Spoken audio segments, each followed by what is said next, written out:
The wedding planner sounded nervous. "Hi. I just wanted to confirm something," she said. "Your family asked to remove you from the guest list, but they want to keep the $50,000 deposit you made." I didn't blink. I smiled and said quietly, "Actually, cancel the entire event." She hesitated. "But ma'am, you're not the bride." I leaned into the silence. "No," I said. "But I own the venue, the catering company, and the hotel they booked for the guests. My name is Tessa Monroe, and if you think you know how this ends, stay tuned. What happens when loyalty becomes your downfall, and silence becomes your weapon? The truth is, I wasn't supposed to hear it. I wasn't supposed to get the call. They thought I'd just pay and disappear like I always did. But something in the wedding planner's tone told me, this time they'd gone too far. I pulled up the contract. Every signature, every clause. I had the power to cancel everything with a single email. Still, I didn't press send. Not yet. Instead, I sat with it, with the memories of growing up as the responsible one, the peacemaker, the check writer, the sister who helped pay for the down payment on Dad's house, only to sleep on the couch when I visited. I remembered when my brother got engaged, how Mom cried tears of joy, how I paid for the ring upgrade because he couldn't afford the one she deserved. And now? Now I was being erased from the guest list, but expected to fund the fairy tale? No. Not this time. This wasn't about the $50,000. It was about dignity. Mine. Finally. And so I sat back, opened a fresh tab, typed 6 words into the subject line. Event cancellation. Full authority confirmed, Tessa. Because sometimes, revenge doesn't come with fire. It comes with fine print. The cancellation went through at 6:09 p.m. By 6:17, my phone exploded. Missed calls, voicemails, a text from my mother. "What the hell did you just do?" I didn't answer. Not yet. Instead, I watched the group chat from afar. They were scrambling. My brother. "Someone just told me the venue is gone?" My sister-in-law to be. "Is this some kind of joke?" Who does that? My mother stayed silent in the chat, probably already rewriting the narrative, as she always did. Let me rewind. 3 months ago, they asked for help with some deposits. Just to secure a dream venue. I paid it. Quietly. Like always. Not once did they invite me to the tastings, the fittings, the rehearsals. When I asked, Mom brushed me off. "You work too much anyway. Let the kids have their day." Their day. Their fantasy. My bank account. So I played my part. Quiet. Generous. The sister who always showed up. Until I overheard it. At brunch. They didn't know I was behind them in line. Didn't hear me pause. My future sister-in-law laughed. "She's not coming, right? It's not her day. She's always so serious." And my mother? She chimed in like it was normal. "Tessa doesn't need a seat. She's just the wallet." That one broke something inside me. Not a crack. A clean, sharp snap. And now, the planner had just confirmed what I feared. They didn't just forget me. They deleted me. Except I wasn't gone. I was the signature on every vendor's contract. The name on every receipt. They thought they were using me. But I'd built the entire table they were about to dine at. So I flipped it. No rage. No announcements. Just silence. Followed by a chain reaction they never saw coming. And still, that was only the beginning. Because what they didn't know was how much more I actually owned. The next day, they tried damage control. My brother called first. 6 times. No voicemail. Just silence, like maybe he thought I'd break and call back. Then finally, a message came through. "Tess, I don't know what you think you heard, but we love you. This wedding means a lot to us. Please don't ruin it." I sat on my balcony, coffee in hand, watching the sky turn a pale gray. Please don't ruin it. As if I hadn't poured $50,000 into a dream I was never invited to. As if they hadn't erased me from their day. Like I was an inconvenience they could fund and forget. It wasn't just the wedding. It was every birthday I planned for them. Every emergency I paid for. Every time they whispered, "You're so dramatic," when I asked for respect. So no. I wasn't going to ruin it. They already had. But what they didn't know was that the venue wasn't all I owned. The catering company? Mine. I'd bought a controlling share in it 2 years ago after a quiet investment round. The hotel? My name wasn't on the lobby sign, but the contract was locked under Tessa M. Holdings. So when my sister-in-law's family flew in expecting rooms, they were politely told at the front desk, "Unfortunately, the booking has been canceled." The group texts turned chaotic. "We just landed. Where are we staying? Why did the shuttle never come? Wait, the dinner's not happening?" I watched it all unfold like a script I hadn't written, but definitely directed. Still, I said nothing. Because some lessons don't come through arguments. They come through absence. Absence of comfort. Absence of control. Absence of the person you thought you could step on, who finally stepped away. By nightfall, I got one last call. Mom. Tessa. "You've made your point. Put it back. Now." I paused and said only this. No. "You removed me from the guest list. I'm just respecting your wishes." Then I hung up. I didn't cry. Didn't shake. Because sometimes the cleanest revenge is simply removing the floor beneath their entitlement. The wedding was in 3 days. And now there was no wedding. The venue? Gone. The catering? Cancelled. The hotel block? Erased. Vendors started pulling out one by one. And still, no one wanted to admit how it had all unraveled. Because admitting the truth meant saying it out loud. We cut the woman who paid for it. Instead, they spun stories.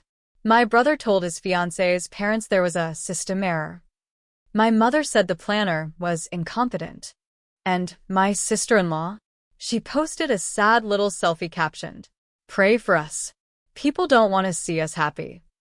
I nearly choked on my tea. Because if there's one thing narcissists hate more than accountability, it's a mirror. And that's all I'd done. Held one up. But here's what they didn't realize. The money wasn't just mine. The power was mine. I'd built that power slowly, quietly, over years of being ignored. While they laughed at me for working too hard, I was buying the very foundations they stood on. The banquet hall my brother proposed in? I own 40% of the property portfolio it belongs to. The restaurant where they hosted their engagement dinner? Managed by a chain I silently invested in last fall. Every time they used me as a credit card, I bought one more piece of their fantasy. And now, the fantasy was gone. Grandma called that night, one of the few who still had my back. "You alright, baby?" I smiled. "Yeah, just breathing different." She was quiet for a moment, then said, "You gave them too many chances. But this is the first time you gave yourself one." And that hit deeper than anything else. Because she was right. I'd spent years bending over backward, trying to buy a seat at a table I helped build. Now, I was flipping that table over. And I wasn't sorry. The silence didn't last. By morning, they were knocking. Not metaphorically, but physically. My brother at my door. Wrinkled suit. No tie. Sweat on his forehead like the guilt was finally seeping out. I didn't open right away. Let him stand there. Let him feel the weight of being unwelcome. When I did, he started talking too fast. "Tessa, look, none of this was supposed to go this far. I didn't even know they took you off the list until the planner called." "Lies. Sloppy ones. You didn't know?" I said quietly. "The groom didn't know who was on his own guest list?" He looked down. Like a child caught cheating on a test, he thought no one would check. Then he said the thing they always say. "You know how Mom is." I laughed once. "Dry." "I do. And you've used that excuse for 30 years. He stepped forward like he might cross the threshold. I didn't move. "You canceled everything," he said, quieter now. "People flew in. Her family's furious. We're being humiliated." I leaned on the doorframe. "You mean I stopped funding the performance?" He didn't answer. "So, I did it for him. You let them erase me. After everything I've done for this family. You stood there and watched them call me a wallet with legs. And you said nothing." "Tess, I was trying to keep the peace." No. I cut in. You were trying to keep the fantasy. He took a breath. So what now? Is this really revenge? I shook my head. This isn't revenge. This is math. I subtracted myself. And with that, I closed the door. Not slammed. Just closed. Later that day, I got a DM from one of his fiancée's cousins. Hey, just wanted to say, I think what you did was badass. They treat you like a Nadium. I saw it. Sometimes, strangers see what family refuses to admit. And for the first time in years, I didn't feel crazy. I felt calm. The wedding was officially off. The invitations tossed. The florist refused to refund, said the bride was rude on the phone. Karma doesn't need a calendar. It just shows up. I spent the weekend in my quiet apartment, watered my plants, listened to records Mom used to skip when guests came over. The ones that made her say, "Too emotional." It felt fitting. Then came the text from Dad. "You've made your point. Now fix it before this family falls apart." Falls apart? As if it hadn't been cracked and rotting for years. Still, I didn't respond. They wanted a savior, not a sister. They wanted someone to pick up the mess. While they blamed the broken glass on the one who refused to stay quiet. And I was done playing that part. But I wasn't done yet. Because there was one final string left to cut. The ring. The one I paid to upgrade. A $12,500 diamond my brother couldn't afford but insisted on. Make it special, he'd said. I'll pay you back after the honeymoon. He never did. And, technically, it was still mine. The receipt, the appraiser's certification. All in my name. So I called the jeweler. Has it been altered? I asked. Nope, she said. Still untouched. Do you need us to reclaim it? I do, I replied. And I'd like it reset. Smaller. Simpler. For a gift. For me. Because from now on, I only wear what I own, what wasn't taken for my silence. The jeweler paused. Good for you. That afternoon, I picked it up. A small, subtle diamond on a gold band. No one else would know its story. But I would. That night, I got one last group message. My brother. We're rescheduling the wedding in 6 months. Hope you'll be there. My mother. Let's try to move forward. My reply? Just a photo. The new ring. On my finger. Captioned. Finally married to the only person who ever showed up for me myself. By Monday, the family chat was on fire. Aunt Karen sent praying hand emojis. My cousin texted, "Is this real?" My mother? She called 5 times. I didn't pick up. They weren't used to this version of me. The one who didn't explain. Didn't apologize. Didn't flinch. The woman who used to beg for crumbs. Now held the recipe to the whole table. And I wasn't serving seconds. Then came the voicemail. From my future ex-sister-in-law. Tessa, I don't know what your problem is, she snapped. But you've ruined everything. Do you realize how selfish you've been? You embarrassed all of us. You're unstable. I replayed it twice. Not because it hurt. Because it was proof. Proof that even when you give them diamonds, they'll still call you stone-hearted the moment you stop bowing. I forwarded the voicemail to my lawyer. Just in case, I wrote. Because spite has a way of showing its teeth once you stop feeding it. Then I did something no one saw coming. I booked the entire ballroom. The same one they tried to use. The one I canceled. But this time, it wasn't for a wedding. It was for a gala. For women who give too much and are thanked too little. The theme? Reclaim. Rebuild. Rise. I sent out invitations to nonprofit leaders, social workers, Teachers. artists. The ones like me who once believed being needed was the same as being loved. I called the florist. Peonies, I said. Soft pink. Make it loud. I called the caterers. Give them the dinner you were prepping for the wedding, but better. And when the event went live online, guess who saw it first? My mother. My brother. Her. The caption read, "When they cut you from the guest list, throw your own event, and make sure healing is the VIP." Because this time, the celebration wasn't about rings or roles. It was about finally choosing myself. The ballroom was glowing. Soft amber light. Strings playing in the corner. Laughter. Real this time, not rehearsed. No stiff smiles. No glassy eyes waiting for approval.